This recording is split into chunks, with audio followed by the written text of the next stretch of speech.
Hi, you're listening to Market Matters, our market series here on JP Morgan's Making Sense. I'm Kate Finlayson from the FICC Market Structure and Liquidity Strategy team. And in today's episode, we'll be taking a look at the Treasury cash futures basis trade, an arbitrage strategy utilized by market participants that's been in keen focus lately. So naturally, I'm delighted to have my colleagues at JP Morgan here with me to discuss these dynamics. Brian Fitzsimmons, Head of North America Rates Securities Trading, and John Schwartz, Global Head of Sovereign Financing Trading. Hi, both. Thanks so much for joining me today. Thanks, Kate. It's great to be here. Likewise, Kate. Always good to chat. Perhaps before we delve into some of the dynamics surrounding the basis trade, Brian, it'd be good to get your view on the use and the relevance of this strategy in today's markets. Sure. So very simply, the U.S. Treasury cash futures basis trade is looking to take advantage of the difference or the basis in the price of a Treasury security and the price of the corresponding futures contract. So the aim is to draw on any of the mispricings that occur over short periods and look to own Treasury versus futures in a convergence trade in order to make money. This type of trade is often most used by relative value traders, particularly at the multi-strat hedge funds. And while the pricing differential or returns may be quite small, estimates out there are that the range of leverage estimates can be between 15 to 20 times on these trades that really drive the returns. So in terms of how the basis opportunity comes to exist, it really largely starts with the buyers of Treasury futures, who in effect pay a premium for owning futures instead of owning Treasury bonds. The buyers are predominantly asset managers or mutual funds, in addition to several other account types that can be long futures.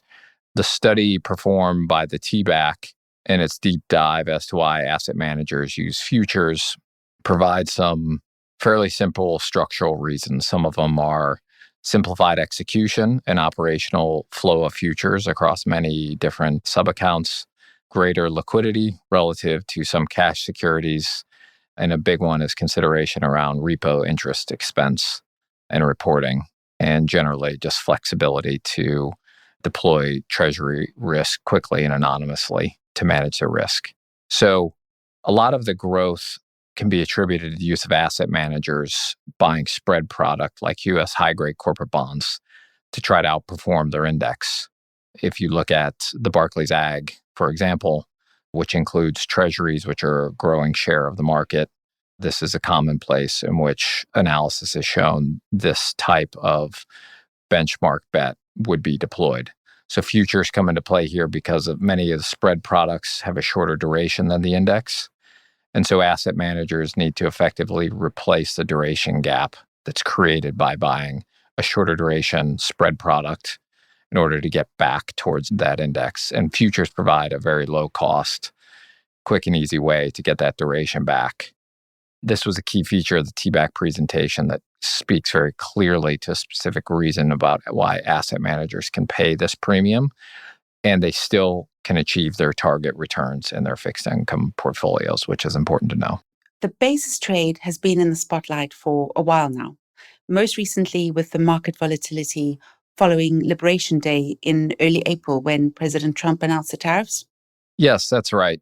We have seen over the last several years, each time the market hits a new bout of market volatility, focus again returns to the Treasury basis trade.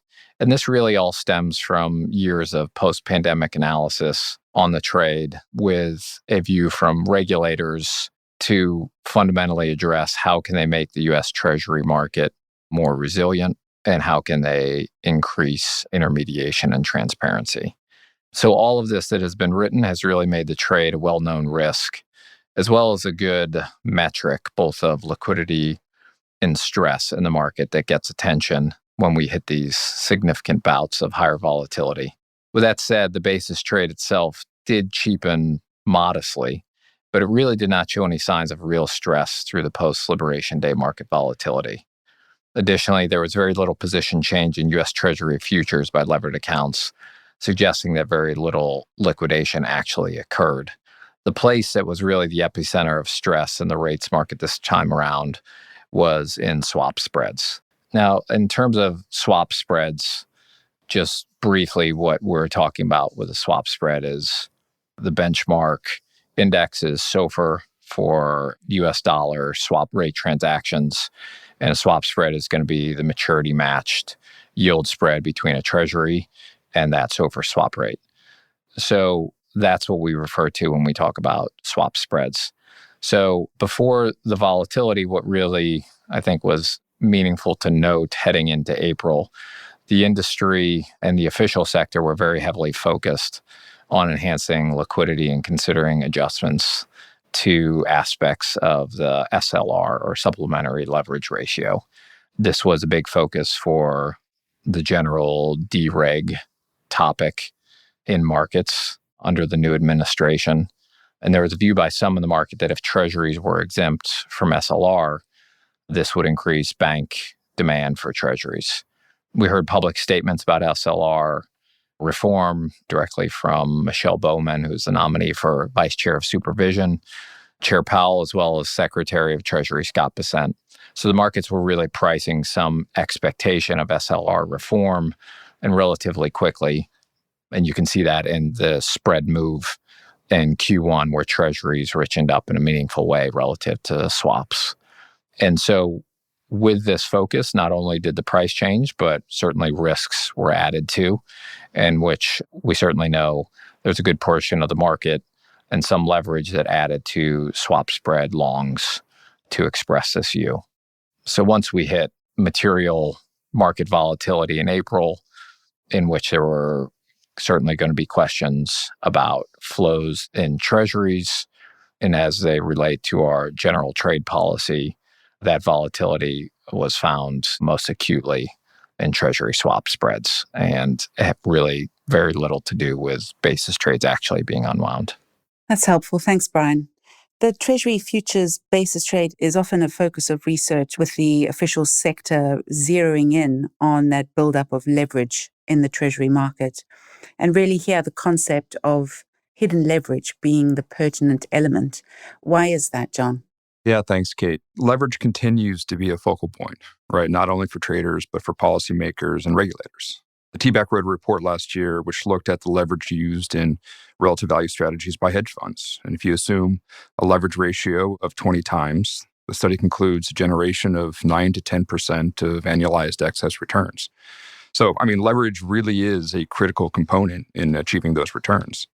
During heightened periods of market volatility, hedge funds look to unwind portions of their portfolio. It could be because positions have marked against them, or they need to raise liquidity. But when risk-taking diminishes and basis trades are unwound, the official sector has expressed concern about the potential financial stability risk posed by large and rapid unwinds of these portfolios. There has been a growing focus on non-bank financial intermediaries and the buildup of leverage associated with the NBFI sector, really specifically looking at a group of large hedge funds.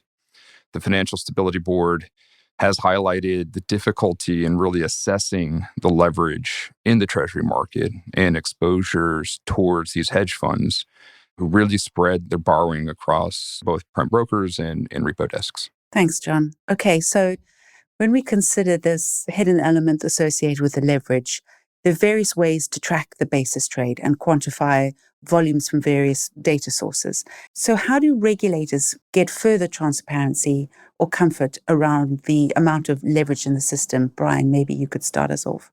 Sure. So as you pointed out, there's already some data available to reflect the size of positions associated with the basis trade. You can look first at the CFTC short positioning report for levered funds as a general guide, but it lacks information or other components in terms of trade type to know exactly how much of this is basis. If you contrast the CFTC data with the TRACE data, in which the cash market transactions are noted as those with having an offsetting futures leg, which we think is a clearer signal of a basis trade happening, those numbers are quite a bit lower. I think as we move towards the evolution of clearing, regulators will just continue to gain further insight into the specifics and volumes of this trade. There's been record volume across US Treasuries, almost $2.5 trillion in volume on April 9th alone, more volatility and volume than perhaps during COVID. And the DTCC announced that its clearinghouse, the Fixed Income Clearing Corporation, processed a series of record volumes in early April, reaching an all-time high on April 9th. In terms of other periods of volatility and how the market coped with the record volumes, do you see this as a demonstration of the resilience of the Treasury market, and it's a case of the system market infrastructure holding up well? Absolutely. We view these very high volumes as a positive sign during periods of volatility where people are able to hedge their risk and do so in a meaningful way. And if you think back to early 2020, what really happened after some extreme volatility was that market depth dropped off so substantially that the market really sort of ceased to function, just the Treasury market itself.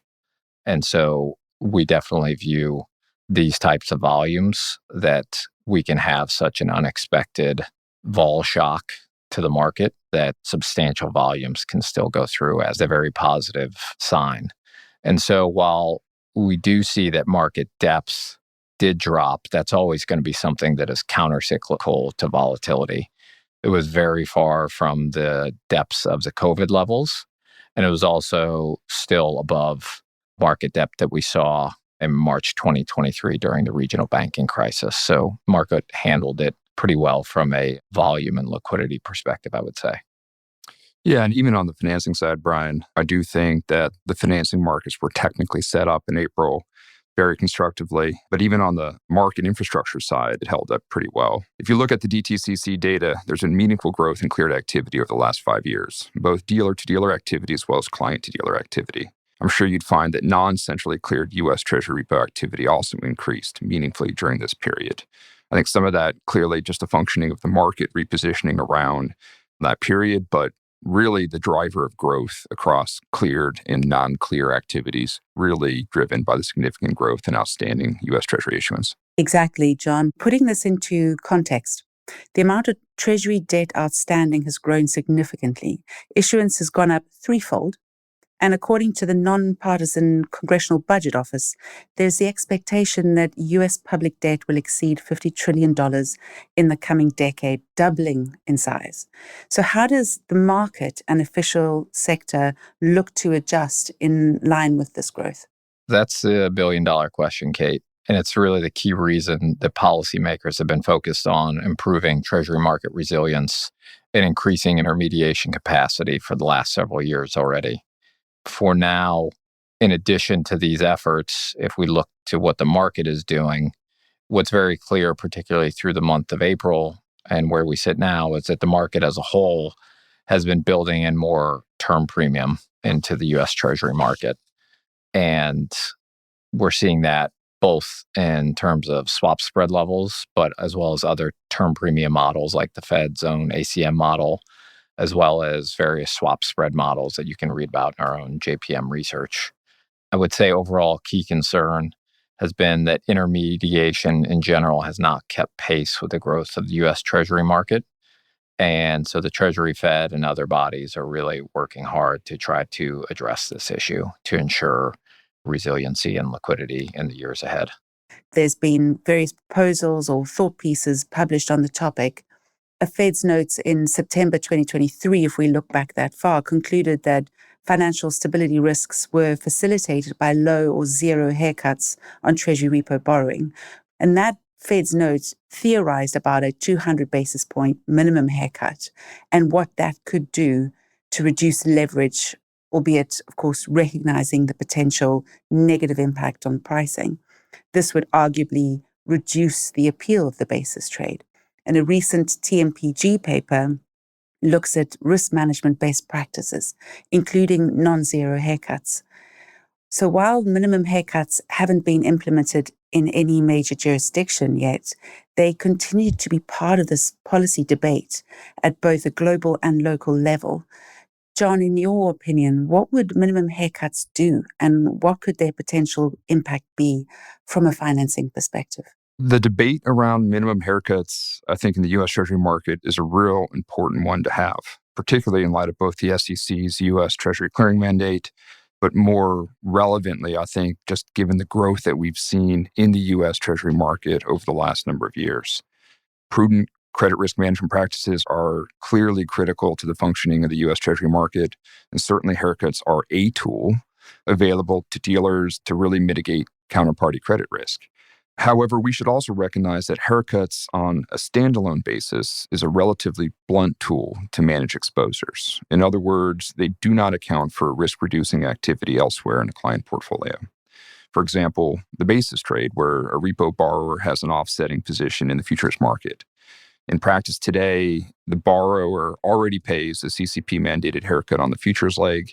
So if they pay an additional minimum haircut on the repo leg, presumably they are over-margined relative to the risk in that transaction. So I do think regulators have a lot to think through, and they've certainly grappled with this issue for many years now. Minimum haircuts on non-sovereign SFTs was supposed to be implemented as part of the Basel III process. But as you say, Kate, up until now, no major jurisdiction has yet to adopt it.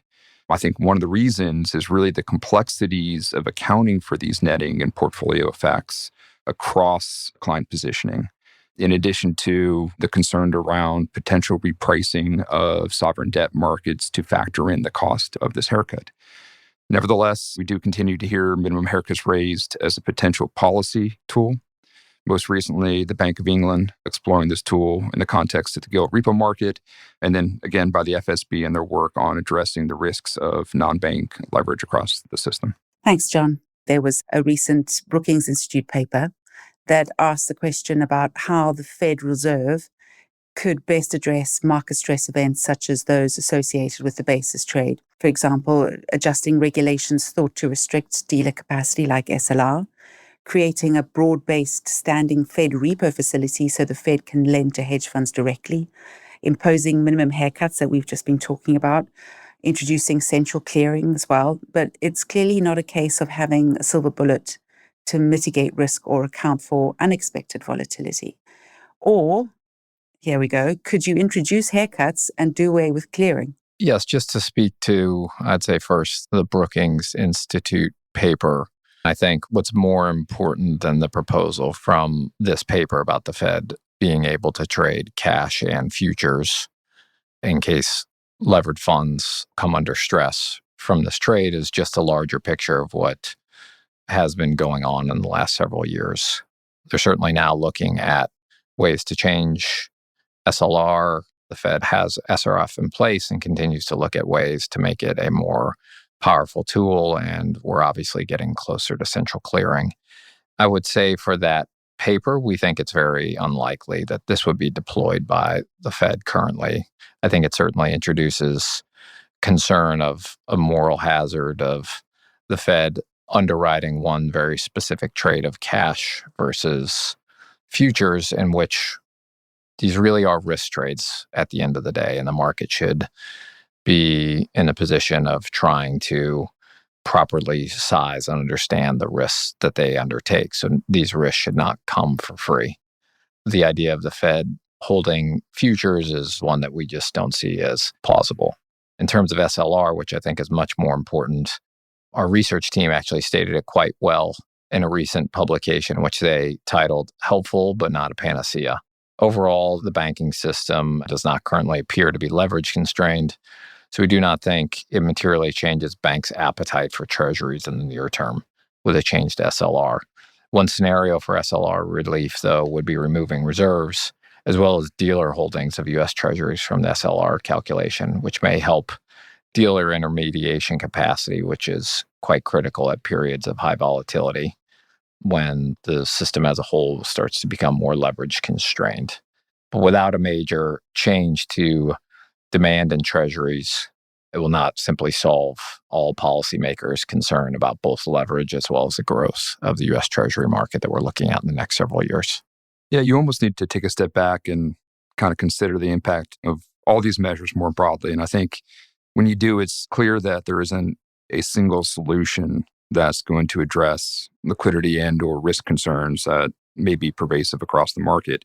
I think those that do materialize should work in harmony with one another, whether it's a clearing mandate, minimum haircuts, or changes to bank capital regimes. They all typically really involve trade-offs. And on one hand, I think goals of increased stability and risk reduction need to be weighed against concerns around really their impact on capacity, liquidity, and pricing. For the U.S. Treasury market, the deepest and most liquid market in the world, achieving this balance is super critical, not just for clients and participants, but certainly for the dealers and banks. It's important for market functioning. And at the end of the day, I think the ultimate beneficiary is really the U.S. taxpayer. Yeah, what we do know is that the first few months of 2025 has been interesting to say the least. Given the size of the market, this topic will no doubt remain front and center. Really great to have spoken with you both today. Thank you, Brian and John, for your insights. Thank you, Kate. Thanks, Kate. And to our listeners, please stay tuned for more FICC market structure and liquidity strategy content here on JP Morgan's Making Sense. If our clients have any questions or would like to discuss any information on the topic in this episode further, please reach out to your JP Morgan sales representative. Thanks for listening to Market Matters. If you've enjoyed this conversation, we hope you'll review, rate, and subscribe to JP Morgan's Making Sense to stay on top of the latest industry news and trends. Available on Apple Podcasts, Spotify, and YouTube.